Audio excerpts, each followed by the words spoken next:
আপুনি যিমানেই ডাঙৰ অট্টালিকা নবনাওক, আপুনি যিমানেই টকা নঘটক, আপুনি যিমানেই যি নকৰক, আপোনাৰ এই মনটো যদি বহল নহয়, কাৰোবাক যদি 10 টকা এটা দিবলৈ আপোনাৰ পৰা হাতৰ পৰা সৰকি পৰা নাই, নামঘৰৰ অনুষ্ঠানটোৰ বাবে যদি আপুনি 100 টকা এটাও দিব পৰা নাই, লাভ নাই।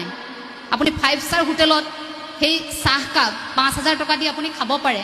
ৰাইজৰ সৈতে বহি কিন্তু আপুনি জিভাগ খিচিৰি খাব, ৰাইজৰ সৈতে বহি আপুনি এক সিদ্ধ জিভাগ ল'ব, সেয়া তৃপ্তি আপোনাৰ 5 ষ্টাৰ হোটেলেও দিব নোৱাৰে। মই লিখি থৈ যাম ইয়াত, নোৱাৰে। ৰাইজৰ সৈতে একেলগে থকাৰ এটা আমেজ আছে।